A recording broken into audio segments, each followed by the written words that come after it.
और चलिए खबरों में आगे बढ़ रहे हैं और जयपुर से बड़ी खबर का रुख कर रहे हैं, जहां डमी कैंडिडेट के खिलाफ एसओजी की कार्रवाई। आरोपी महेंद्र कुमार बिश्नोई को एसओजी ने गिरफ्तार कर लिया है।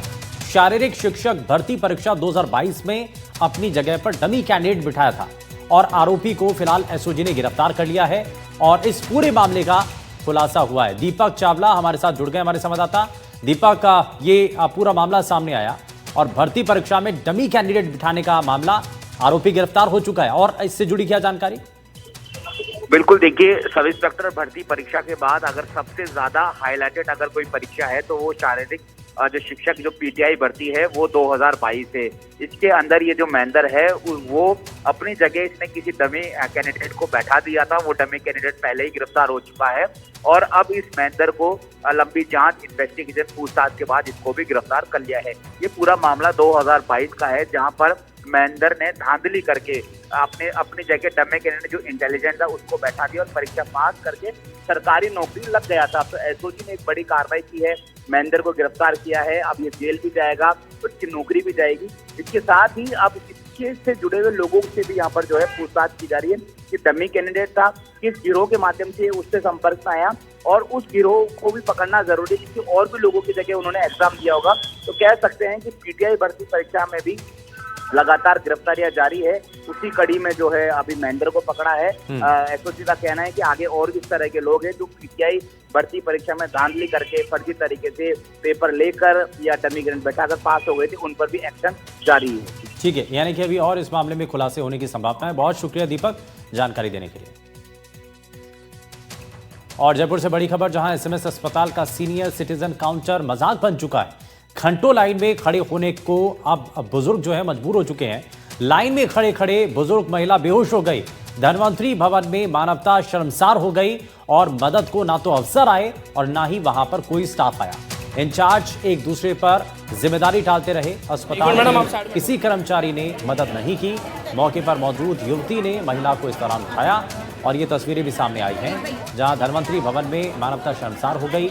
एक बुजुर्ग महिला वहां पर चक्कर खाके गिर गई और लोग जो हैं यहाँ पर घंटों घंटों लाइन में लगे रहते हैं और उसके बाद भी उनका नंबर नहीं आता है। और इसी को लेकर के ये तस्वीर भी फिलहाल देखने को मिली है, जहाँ किसी भी कर्मचारी ने ना तो वहाँ पर मदद की।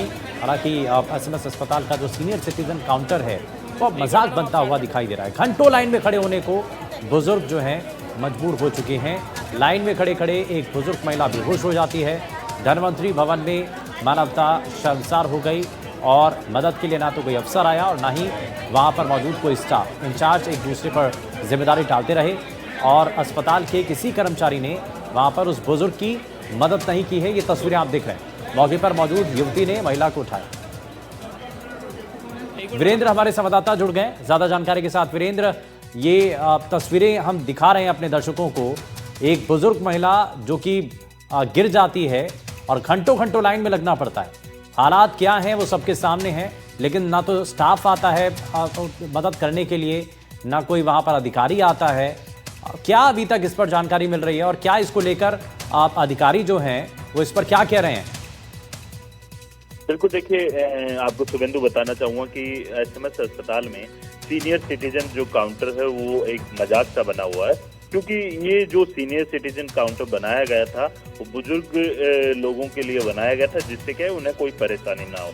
लेकिन उसके अंदर घंटों लाइन में खड़े होने के बावजूद भी जब आज जो कह सकते हैं कि एक महिला है वो बेहोश होकर गिर जाती है और जब उनके परिजनों के द्वारा जब आपत्ति जताई जाती है तो वहां पर उस महिला को संभालने के लिए ना तो कोई डॉक्टर्स की टीम आती है, ना कंपाउंडर आते हैं, ना ही जो कह सकते हैं अन्य कोई लोग आते हैं। तो इसको लेकर जो है वहां पर उनके परिजनों के द्वारा आपत्ति जताई जाती है, बवाल होता है और उसके बाद जो है ये इस पूरे घटनाक्रम का एक वीडियो बनाया जाता है। उस वीडियो के बाद से जो कह सकते हैं कि लगातार जो है अस्पताल है उसके प्रशासन के ऊपर भी सवाल उठते हुए दिखाई दे रहे हैं। इसके साथ ही इंचार्ज की जिम्मेदारी एक दूसरे पर जो कह सकते हैं कि टालते हुए दिखाई देते हैं। यहाँ पर एक एक जो कह सकते हैं हर काम के लिए एक इंचार्ज बनाया गया है जिसकी अलग अलग जिम्मेदारियां दी गई है, लेकिन उन जिम्मेदारियों को भी जो है प्रॉपर तरीके से निर्वहन नहीं किया जाता है। तो सोचिए आप, जिस तरीके से प्रदेश के सबसे बड़े अस्पताल के अंदर इस तरीके के हालात हैं तो अन्य अस्पतालों के अंदर क्या कुछ जो कह सकते हैं कि स्थितियां रहेगी।